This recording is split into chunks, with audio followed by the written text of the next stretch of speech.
உன்னை பெத்த உன் அம்மாவை பத்தி யோசிச்சு பாத்தியா? அவ லட்சியத்தை பத்தி யோசிச்சு பாத்தியா? அவ ஆசையை நினைச்சு பாத்தியா? உனக்காக உன்னை ஐபிஎஸ் ஆக்கிறதுக்காக உங்க அம்மா வாழ்க்கையை தியாகம் பண்ணிருக்கா, நீ தானே சொன்ன? அதுக்கு பதிலா அவங்களுக்கு நீ என்ன பரிசு கொடுத்திருக்க தெரியுமா? துரோகம்.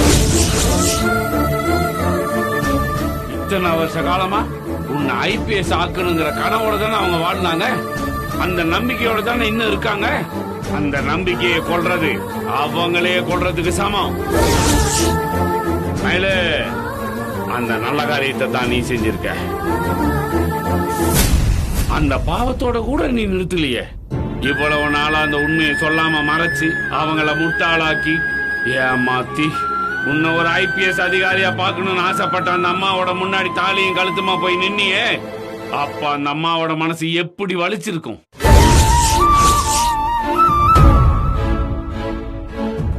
பெத்தவங்களுக்கு இதை விட பெருமையும் சந்தோஷத்தையும் யாராலையும் கொடுத்துட முடியாது. பொண்ணா மாதிரி ஒரு பொண்ணை பெத்ததுக்கு அவங்க பெரிய புண்ணியம் செஞ்சிருக்கணும். ஆண்டவரே, நீங்க நல்லவரா கெட்டவரா? ஆமா, நீங்க யார் சார்பா பேசுறீங்க? எதுக்கு இப்படி எல்லாம் கோவப்படுறீங்க? ஒண்ணுமே புரியலையே.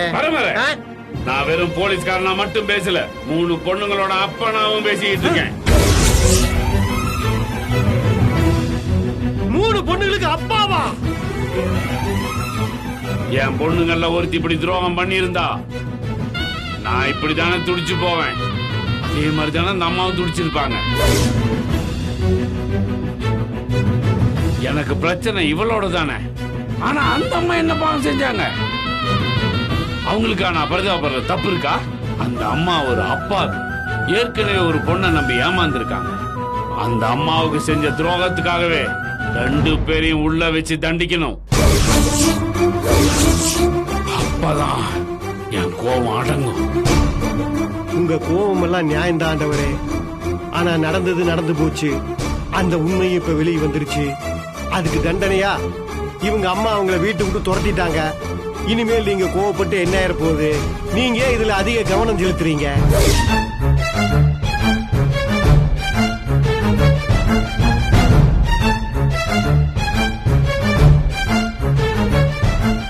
என்ன இருந்தாலும் புது அம்மனி நம்ம ஸ்டேஷன்ல இருக்கிற ஒரு போலீஸ் இப்ப வீடு இல்லாம புருஷனோட தெருவில் நிக்குது.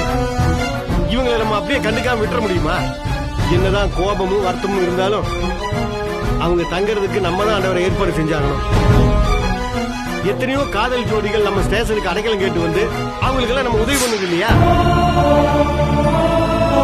நம்ம புது அம்மனிக்காக நம்ம தான் செஞ்சாகணும் ஆண்டவரை. ஆமா சார், அவங்க என்னதான் தப்பு பண்ணிருந்தாலும் அவங்க 2 பேரும் புருஷன் பொண்டாட்டி ஆயிட்டாங்க. இவங்கள தெருவுல அலைய விடுறது நல்லா இருக்காது சார். இவங்க பாதுகாப்பா தங்குறதுக்கு ஏதாவது வழி பண்ணி தானே சார் ஆகணும்.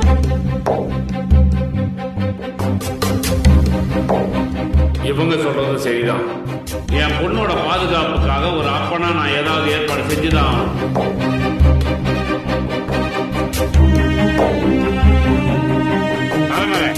இவங்க வீட்டு ஓனரோட நம்பரை போட்டு கொடுங்க.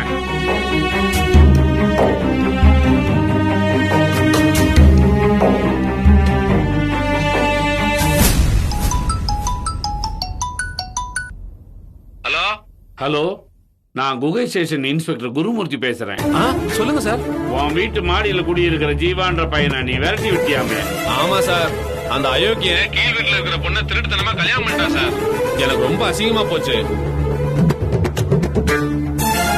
ஒரு பேச்சலர் யாரு உன்னை குடி வைக்க சொன்னாங்கன்னு சொல்லி எல்லாரும் என்ன குற்றவாளி மாதிரி பாக்குறாங்க சார். இதுக்கப்புறமா எப்படி சார் அவனுக்கு ரூம் கொடுக்க முடியும்? நீ சொல்றதெல்லாம் கரெக்டியா? இவங்க செஞ்ச காரியத்துக்கு யாருக்கா இருந்தாலும் கோபம் தான் வரும். ஆனா நீ இன்னொரு சைடையும் யோசிக்கணும்ல. சின்ன பசங்க 2 பேரும் புதுசா கல்யாணம் பண்ணிருக்காங்க.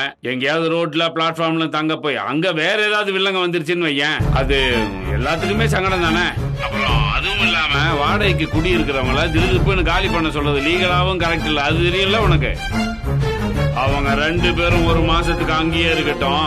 அதுக்குள்ள வேற எங்கேயாவது வீடு பார்த்துட்டு போயிடுவாங்க. அது வரைக்கும் அவங்களுக்கு டைம் கொடு. புரியுதா? சரிங்க சார், நீங்க சொன்னா மறுக்க முடியுமா? ஆனா 1 மாசத்துல காலி பண்ண சொல்லுங்க சார். இல்லன்னா கீழ இருக்கிற அம்மா என்ன உண்டு இல்லன்னு பண்ணிடுவாங்க சார். டேய், அந்த அம்மா வாடகைக்கு தானே குடியிருக்காங்க, அவங்கள பத்தி நீ ஐயா கவலைப்படுற?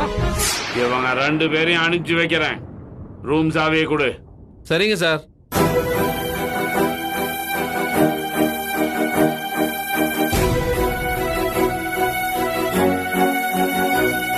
இவங்க ரூம்லயே 1 மாசம் தங்கிக்க. அதுக்குள்ள வேற எங்கேயாவது வீடு பார்த்துட்டு போயிடணும், சரியா? ரொம்ப தேங்க்ஸ் சார். Thanks sir. மயிலு, உன் மேல பரிதாபப்பட்டு செஞ்சேன்னு சந்தோஷப்படாத. என் ஸ்டேஷன்ல ஒர்க் பண்ற லேடி கான்ஸ்டபிள் நீ. உனக்கு ஏதாவது ஒண்ணு ஆச்சுன்னா ஏன் தலையும் சேர்ந்தான ஊர்லும். இவங்க எல்லாரும் உனக்காக ரொம்ப சிபாஸ் பண்றதுனால தான் இந்த உதவி செய்யறேன். இதுல ஏன் சுயநலமும் இருக்கு. நீ இனிமே குடும்பம் குடித்தன குழந்தை ஆயிடுவல்ல, IPS ஆகணும்னு யோசிக்க கூட உனக்கு டைம் இருக்காது. எனக்கு அதுதான் வேணும். இப்பவே என் சவால்ல நான் ஜெயிச்சிட்ட மாதிரி தான். கிளம்பு.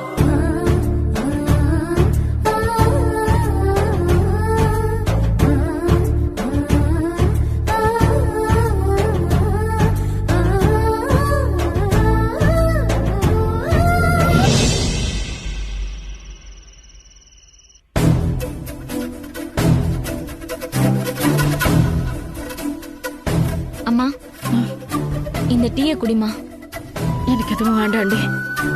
எதையும் குடிக்கிற நிலைமையில நான் இல்ல. இப்படியே சொல்லிட்டு இருந்தா எப்படிமா? நீ காலையில சாப்பிட்டதோட சரி, அதுக்கப்புறம் ஒண்ணுமே சாப்பிடாம இருக்க. மயில் மேல இருக்கிற கோபத்துல உன் வயிற்ற காய போட்டு உடம்ப கெடுத்துக்காதம்மா. தயவு செஞ்சு இத குடிமா. குடிமா.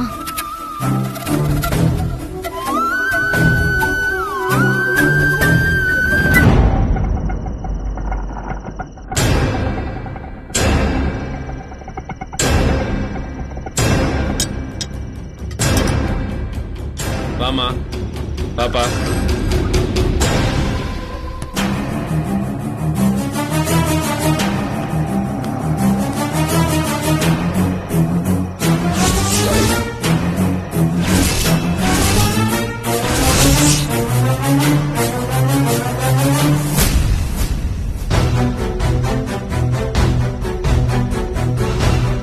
இவங்க 2 பேரையும் தான் வீட்டை விட்டு விரட்டிட்டோம்ல. திரும்ப எதுக்காக இங்க கூட்டிட்டு வந்திருக்கீங்க? நான் என்னமா பண்றது? மயில் தான் போலீஸ் ஆச்சு. நேரா ஸ்டேஷன் போய் உட்கார்ந்துருச்சு. அங்க இருக்கிற இன்ஸ்பெக்டர் போன்ல கூப்பிட்டு என்ன காய்ச்சறாரு. நீ பாட்டுக்கு சின்ன வயசு பசங்களை வெளியில விரட்டிட்ட, ராத்திரி நேரத்துல எங்கேயா தங்குவாங்கன்னு கேக்குறாரு. இவங்களுக்கு ஏதாவது ஆயிட்டா நீ பொறுப்பேத்துக்குவியான்னு என்ன பயமுறுத்துறாரு. 1 மாசம் இங்கேயே இருக்கட்டும், அதுக்குள்ள இவங்க வேற வீடு பார்த்து போயிருவாங்கன்னு சொல்றாரு. அவரே போன்ல கூப்பிட்டு பேசினதுக்கு அப்புறம் நான் என்னமா பண்ண முடியும்? என்ன சார், அவர் சொல்லிட்டா உடனே அப்படியே கேட்ட முடியுமா? இவங்க பண்ண துரோகம் அவருக்கு தெரியாது சார். அதெல்லாம் அவருக்கு தெரிஞ்சுதான் இருக்கு. 2 பேரும் மேஜர் கல்யாணம் பண்ணிருக்காங்க. அதுக்காக நீ எப்படியா வீட்டை விட்டு அனுப்புன்னு கேக்குறாரு. நான் என்னமா பதில் சொல்றது? 1 மாசம் இருக்கட்டும்னு உத்தரவு போடுற மாதிரி சொல்றப்போ நான் கேட்டுத்தானமா ஆகணும். கரெக்டா 1 மாசம் தான் இவங்க இங்க இருப்பாங்க. அதுக்கப்புறம் இவங்க எங்கேயா கிளம்பிடுவாங்க. அது வரைக்கும் அட்ஜஸ்ட் பண்ணிக்கோங்கம்மா கொஞ்சம். எனக்கு என்னவோ இது சரியா படல சார். இவங்க முகத்துல எல்லாம் முழிக்கிறதுக்கு எனக்கு பிடிக்கல. 1 மாசம்னு நீங்க ரொம்ப சாதாரணமா சொல்லிட்டீங்க. அவ்வளவு நாள் எப்படி சார் என் கோவத்தை பொறுத்துக்கிட்டு நான் இருக்க போறேன்? ஏமா, நான் மட்டும் என்ன இவங்களை இஷ்டப்பட்டா கூட்டு வந்தேன்? போலீஸ் வார்த்தையை மீற முடியாம கூட்டு வந்திருக்கமா. நீங்க கீழ் வீட்டுல வாடகை கொடுக்கற மாதிரி அவங்க மேல் ரூம்ல இருந்து வாடகை கொடுக்க போறாங்க. உங்களுக்கு பிடிக்கலங்கிறதுக்காக போலீஸ பகச்சிட்டு என்னால இருக்க முடியாதுமா.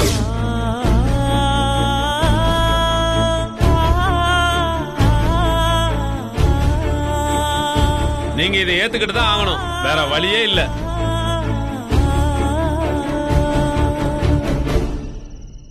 வாடி.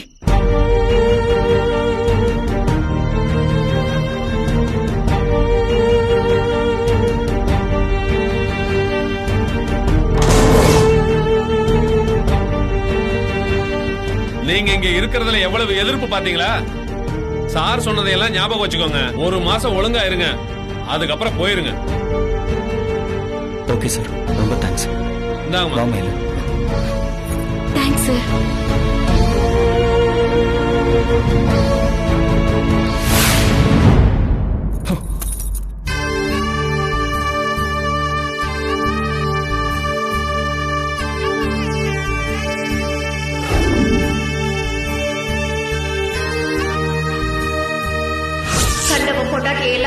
வச்சு சோறு போடணும்னு எனக்கு எந்த தலையெழுத்தும் இல்ல.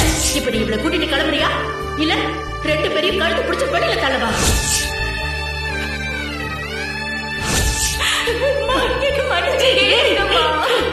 இனிமே என் வாழ்க்கையில உனக்கு இடம் கிடையாது. நான் என்னன்னு நீ நினைச்சுக்க, நீ என்னன்னு நான் நினைச்சுக்கிறேன்.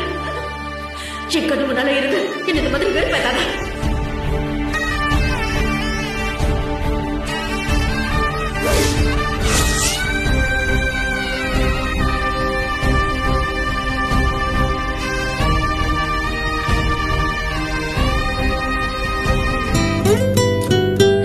மயிலு, இன்னும் எவ்வளவு நேரம் மயில் இதே மாதிரி அழுதுகிட்டே இருக்க போற? எவ்வளவு அழுதாலும் என் வேதனை தீராது சார். எனக்கு இப்படி ஒரு சூழ்நிலை வரும், அம்மாவே என்ன வீட்டை விட்டு துரத்துவாங்கன்னா நான் கனவுல கூட நினைச்சு பார்த்தது இல்ல சார். நேத்து வரைக்கும் அம்மாவோட ஒரே நம்பிக்கையா நான் தான் இருந்தேன். இந்த குடும்பத்தோட ஆதாரமே நீதானே அம்மா அடிக்கடி சொல்லுவாங்க. ஆனா இன்னைக்கு அம்மாவுக்கு வேண்டாதவள ஆயிட்டேன். நீ பொண்ணே இல்லன்னு. மயிலு, மயிலு அழாத மயிலு, ப்ளீஸ் மயிலு. அதெல்லாம் அவங்க ஏதோ கோவத்துல சொல்ற வார்த்தை. இங்க பாரு, அவங்க சொல்றதெல்லாம் நீ பெருசா எடுத்துக்காத. இல்ல சார், அம்மாவோட பிடிவாதமும் வைராக்கியமும் உங்களுக்கு தெரியாது. எனக்காக அவங்க வாழ்க்கையவே தூக்கி எரிஞ்சிட்டு வந்தவங்க இன்னைக்கு அவங்க வைராக்கியத்துக்காக என்னையே தூக்கி எரிஞ்சிட்டாங்க. ஒரே நல்ல என் வாழ்க்கை இப்படி தலையிழா மாறிடும்னு நான் எதிர்பார்க்கவே இல்ல சார். அழாத மயிலு. இன்டர்வியூ வரைக்கும் அதை எப்படியாவது இந்த ரகசியத்தை காப்பாத்திடலாம்னு நினைச்சிட்டு இருந்தேன். இவ்வளவு நாளா என்ன காப்பாத்திட்டு இருந்த சாமி தான் சார் இன்னைக்கு என்ன காட்டி கொடுத்துருச்சு. சரி, நானும் கேட்கணும்னு நினைச்சேன், ஆன்ட்டிக்கு எப்படி நம்ம கல்யாணத்தை பத்தி தெரிஞ்சது? நான் செஞ்ச தப்புதான் சார். கோயில்ல சுமங்கலிகளுக்கு தனியாவும் கன்னி பொண்ணுங்களுக்கு தனியாவும் கியூ இருந்துச்சு. பூஜையில வச்ச குங்குமத்தை சுமங்கலி பொண்ணுங்க தாலியில வச்சுக்கிட்டா புருஷனோட ஆயுள் கூடும்னு சொன்னாங்க. அம்மா பிரகாரத்தை சுத்திட்டு வர்றதுக்குள்ள நான் அதை முடிச்சிடலன்னு கியூல நின்ன சார். அப்பதான் அம்மா பாத்துட்டாங்க. மயிலு, ஒவ்வொரு தடவையும் உன்னோட வேதனைக்கும் கஷ்டத்துக்கும் நான் தான் காரணம் ஆயிடுறேன் மயிலு. இங்க பாரு, உன்னை இந்த கஷ்டத்துல இருந்தும் வேதனையில இருந்தும் வலியில இருந்தும் வெளியில கொண்டு வர கடமை எனக்கு இருக்கு. கண்டிப்பா நான் அதை செய்வேன், நீ கவலைப்படாத மயிலு. இதுவும் கடந்து போகும்னு சொல்லுவாங்கல்ல, அதைத்தான் மயிலு நாம இப்போ உறுதியா நம்பணும். இப்போ வெறும் வார்த்தையா இருக்கிறது கண்டிப்பா ஒரு நாள் நிஜமா மாறும் மயிலு. நான் அதை மாத்தி காட்டுறேன், என்ன நம்ப மயிலு. மயிலு, எனக்கு ஒரு விஷயம் மட்டும் புரியவே மாட்டேங்குது. நாம கல்யாணம் பண்ணிக்கிட்டாலும் மனசளவுல தான் புருஷன் பொண்டாட்டியா வாழ்ந்துகிட்டு இருக்கோம். ஆனா நிஜத்துல நாம இன்னும் வாழவே ஆரம்பிக்கல. உன்னோட கனவை நிறைவேற்றணுங்கிறதுக்காக தான் நாம 2 பேரும் உண்மையாவே ஓடிட்டு இருக்கோம். ஆனா ஆன்ட்டியும் அதெல்லாம் பார்த்துக்கிட்டு தான் இருக்காங்கங்கிறதுனால இந்த விஷயம் தெரிஞ்சாலும் அவங்க பெருசா ரியாக்ட் பண்ண மாட்டாங்கன்னு நான் நினைச்சேன். ஆனா அவங்க இந்த அளவுக்கு எதிர்ப்பாங்கன்னு சொல்லிட்டு நான் நினைச்சு கூட பார்க்கல மயிலு. கல்யாணங்கிறது சாதாரண விஷயம் இல்ல சார். பெத்தவங்க பொண்ணை இன்னொரு வீட்டுக்கு தார வாத்து கொடுக்கற சடங்கு. ஊரை கூட்டி செய்ய வேண்டியத நம்ம திருட்டுத்தனமா செஞ்சிருக்கோம். அதை யாருக்கும் தெரியாம நாடகமாடி நம்ம மறைச்சிருக்கோம். அந்த கோபமும் வேதனையும் அம்மாவுக்கு இருக்கதானே செய்யும். கரெக்ட் தான் மயிலு. ஆனா இப்ப ஆன்ட்டியோட கோபம் குறையறதுக்கு ஒரே ஒரு வழிதான் இருக்கு.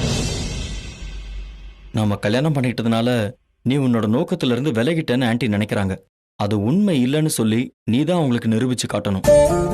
எல்லா ப்ராசஸையும் கிளியர் பண்ணி ஆன்ட்டி முன்னால நீ ஒரு ஐபிஎஸ் ஆபீசரா நின்னு காட்டணும் மயிலு. இதை மட்டும் நீ சாதிச்சு காட்டிட்டேன்னு வை, கண்டிப்பா ஆன்ட்டி உன்னை மன்னிச்சு ஏத்துப்பாங்க மயிலு. மயிலு, இனிமே நாம 2 பேரும் இதை டார்கெட்டா வச்சுதான் ஓடணும். நானும் அதை தான் யோசனை பண்ணி வச்சிருக்கேன் சார். நம்ம கல்யாண விஷயம் இப்ப எல்லாருக்குமே தெரிஞ்சு போச்சு. இன்னைக்கே கூட நம்ம வாழ்க்கையை நாம ஆரம்பிக்கலாம். ஆனா எனக்கு அதுல சுத்தமா உடன்பாடே இல்ல மயிலு. நீ சொன்ன மாதிரி நம்ம கல்யாணம் ஒரு விபத்து மாதிரி நடந்து போச்சு. நாம வாழ்க்கை ஆரம்பிக்கிறத விட ஆன்ட்டியோட கனவை நிறைவேற்றுறது தான் நம்மளோட ஒரே நோக்கமா இருக்கணும் மயிலு. என்னைக்கு நீ ஐபிஎஸ் ஆபீசர் ஆகுறியோ அன்னைக்கு தான் உனக்கும் எனக்கும் புருஷன் பொண்டாட்டியா முதல் நாள். அது வரைக்கும் நான் போய் வெளியே படுத்துக்கிறேன், நீ இங்கேயே படுத்துக்கோ, சரியா? சரிங்க சார். மயிலு, இதுக்கு மேலேயும் சார்னு கூப்பிட்டு என்ன நோகடிக்காத மயிலு. நீ எப்பவும் போல நார்மலா என்ன ஜீவானே கூப்பிடு, சரியா? உடனே கூப்பிட முடியாத, கொஞ்சம் டைம் ஆகும் சார். ம், சரி.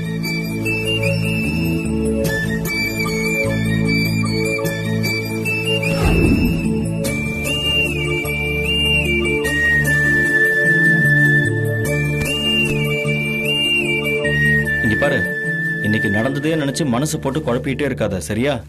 இந்தா நிம்மதியா பாடு, எல்லாம் சரியாயிடும். நிம்மதியா தூங்கு மயிலு.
மயிலு, என்ன யோசிச்சுட்டு இருக்க?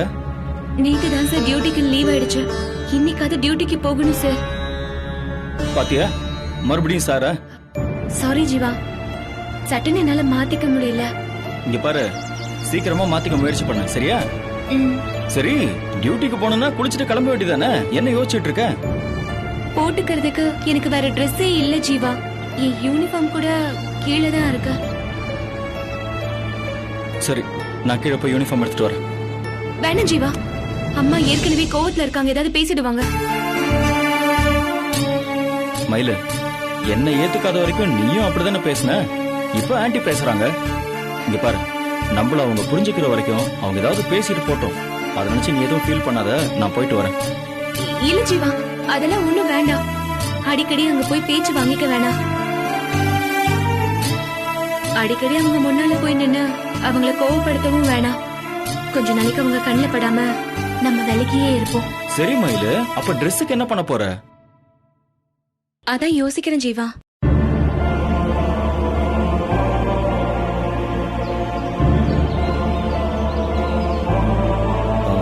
சரி, அப்ப நீ ஒண்ணு பண்ணு மயிலு, மணிமேகலைக்கு போன் பண்ணி ஒரு 2 hours பெர்மிஷன் கேளு. அப்படியே உனக்கு செட் ஆகிற மாதிரி எக்ஸ்ட்ராவா ஏதாவது யூனிஃபார்ம் இருக்கான்னு கேளு. அதுக்குள்ள கடை திறந்துருவாங்க. நான் உனக்கு செட்டா வேணுங்கிற ட்ரெஸ் எல்லாம் எடுத்துட்டு வந்துடுறேன், சரியா? யூனிஃபார்முக்கு என்ன பண்ணலான்னு மணிமேகலை இன்ஃபார்ம் பண்ணதுக்கு அப்புறம் நம்ம முடிவு பண்ணிக்கலாம். ஓகே ஜீவா. மயிலுக்கு ட்ரெஸ் தேவையா இருக்கும் போல, அதுக்கு ஏதாவது ஏற்பாடு செய்யணுமே.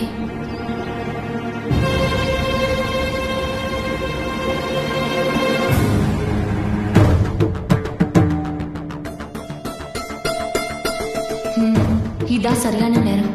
நம்ம நாடகத்தை ஆரம்பிச்சிட வேண்டியதுதான்.